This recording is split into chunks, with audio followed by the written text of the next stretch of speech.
So today's little project on a 2012 Mazda 5 is a front wheel bearing. So first thing first, of course, remove your front tire and support the car. And of course, good time to check your front brakes. Looks like mine's are done again. So first thing first, you have to remove this lovely nut. If you can't remove it, there is no point of continuing any further. It's on there pretty freaking tight. Afterwards, you'll have to remove the caliper, then we'll see. The axle nut is a 32mm socket.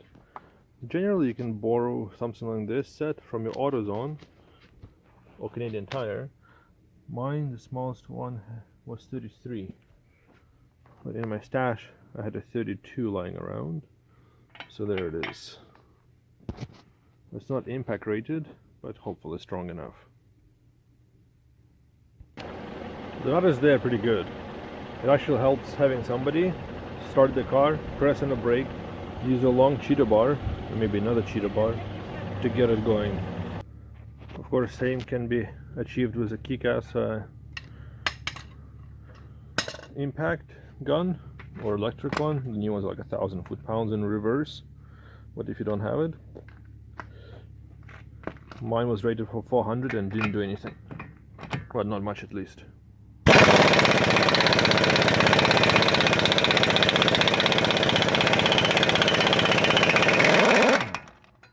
Now that it's loose, it shows what it can do.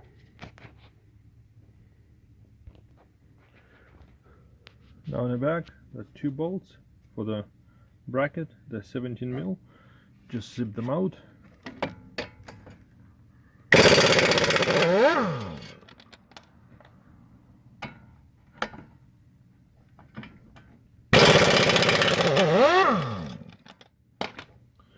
And your bracket is loose.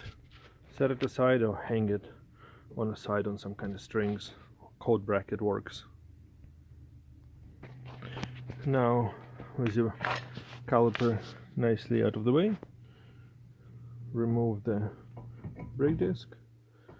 Yours may or may not come out well, depending how much rust you have.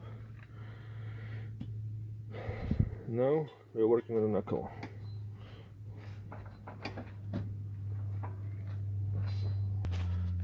So I need to remove the safety pin right here.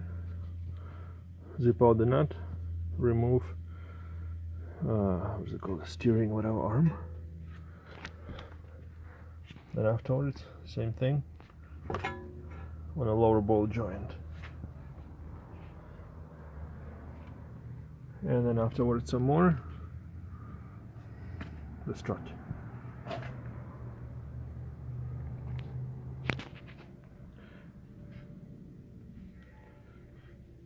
Safety pin just easily comes out with pliers, don't need anything.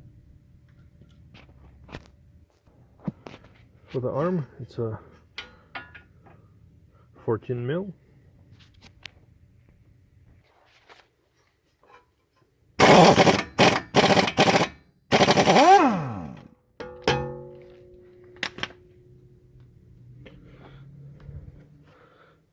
Now you have to remove this piece. A couple ways of dealing with it. You can get a tool that will separate it here, but there's a risk of damaging the rubber. Another one that I'll try right now is whacking it right here and hoping for the best. Don't miss, just hit it here. So if you're good at whacking, eventually it will pay off and the piece will come out. Just like that. That took another about 3 hits.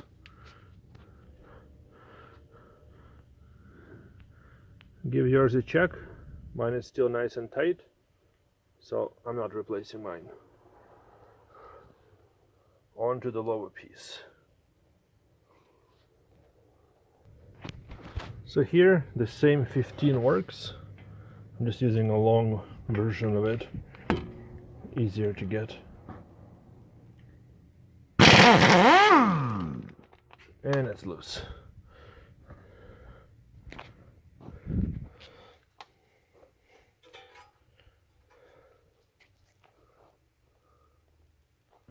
Luckily we don't have to remove speed sensor. It uses a reverse something, but you just need to unplug it, which is very nice for Mazda to do. The next step, zip out the strut nut. So this one is a 17 mil.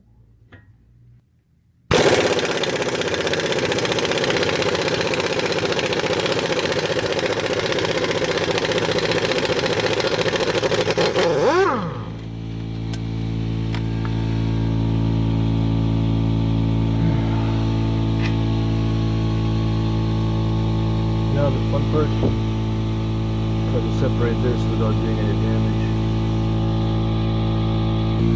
So here, simply spread it apart with a crowbar, just whack it out, tapping it somewhere here or here. As you can see, mine came out pretty reasonably easily. Now is everything loose? Just a matter of removing the hub and maybe pounding this one in a little bit. This may or may not be stuck, depends on your rust condition. There's a special tool for pushing it back in.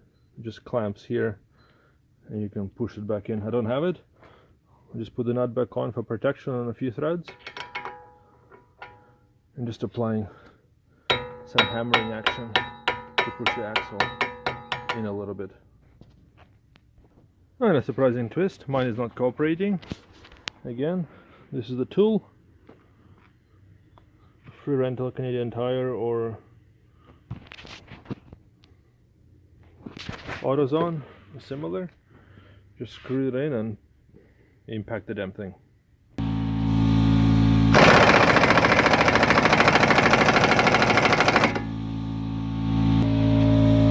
Mine is putting up a really good fight.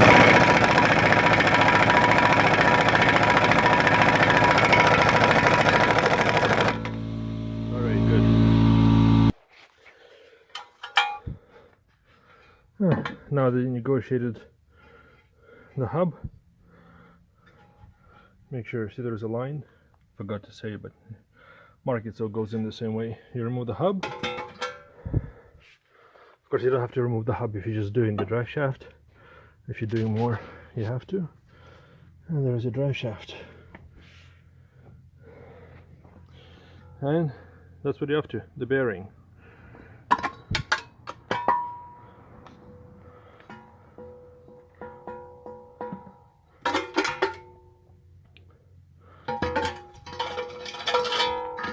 So for bearing removal you have to press the spindle out and then press the bearing out. Now that you have a bearing set up in a press, right there I'm just using a 24-inch supporting it. It's not super rusted in. Just work your magic and remove the hub. Now with bearing removed, you have to remove the C-clamp right there.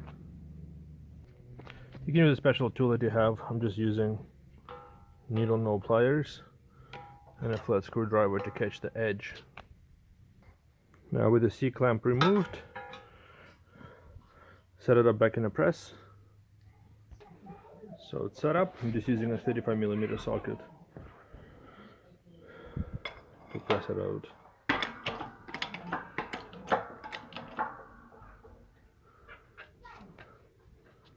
Be careful, don't catch on that sensor in the corner there.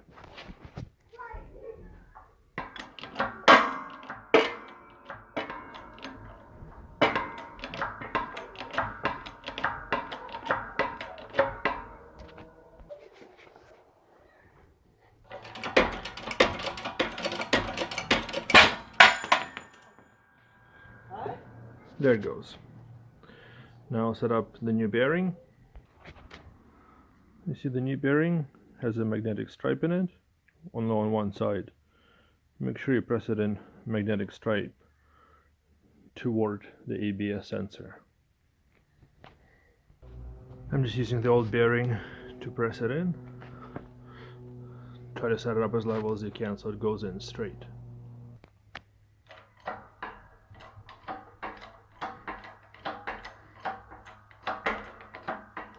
Be careful when about pushing the bearing in. You don't want to damage anything in the back. You just want to push it low enough past the C-clip space. That's it. No deeper than what it has to go in. Here, of course, you want to push with something a little bit smaller than a bearing. You don't want to take the old bearing out. So a toolkit like this helps. Again, free rental Canadian Tire or whatever. And just keep pressing it. Just keep checking that you're not too far below the C-clip ring. I'm not yet. Still have a little bit to go. As you can see, I'm just at the right spot. So now, put your C-clip on. You can reuse the old one if it's in good condition, or go spend money on a new one. I use the same pliers just to pinch it and push it in. Now you want to use like a hammer slightly, it's like a flat screwdriver, just to hit it and set it. Make sure it's all well set. If it's not 100% set, you can still push with your bearing press on the race just a little bit to reset it. Now back to the bearing. As you can see, when you take all the bearing out, unfortunately the inner race gets stuck to the hub. So if you're smart, you buy two parts together and you just press the new one in and you're done. Fortunately, I didn't do it. So if you have something you can grab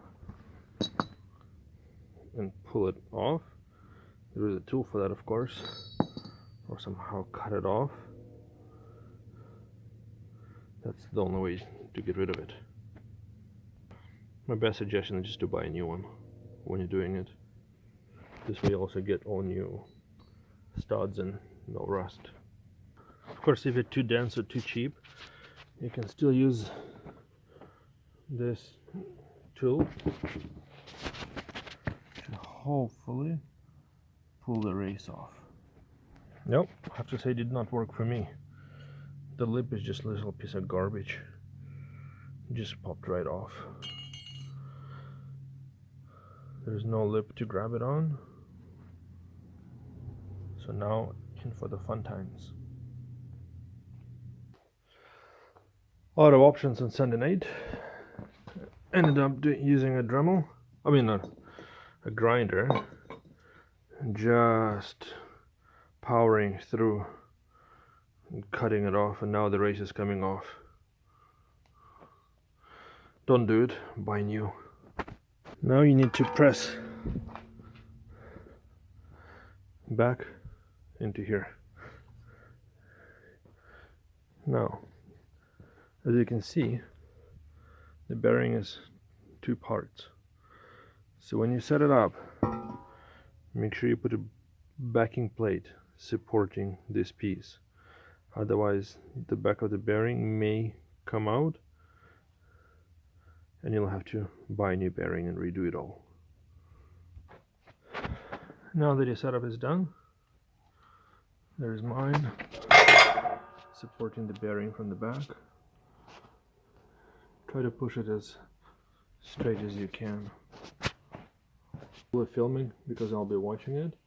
You're trying to get this as straight as you can down the shaft without kinking it.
done.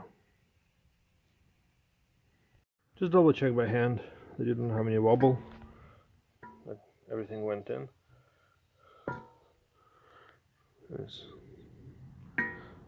There's a possibility if you screw up the bearing, this whole thing will be wobbling by hand. And now back to reassembly.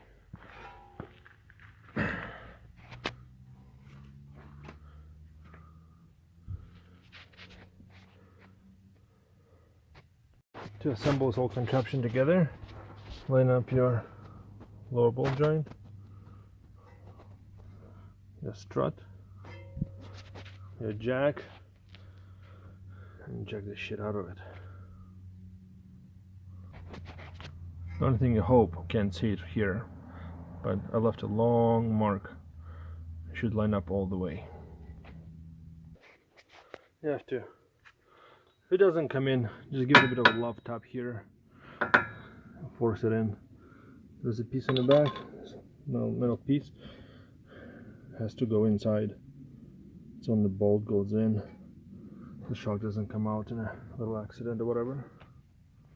In them, I don't have a torque spec, I just tighten until they're tight. Suspension, not engine, don't matter to me.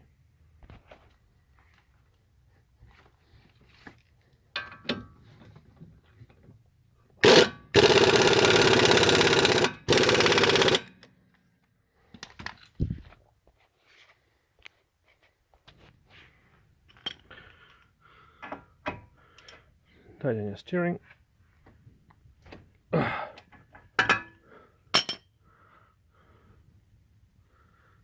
Don't forget to push your safety pin.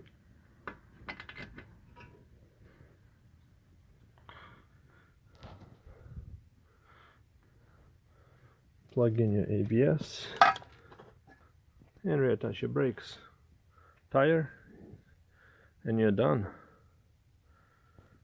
Don't really want to, there's nothing else to show here. Hope it helps somebody.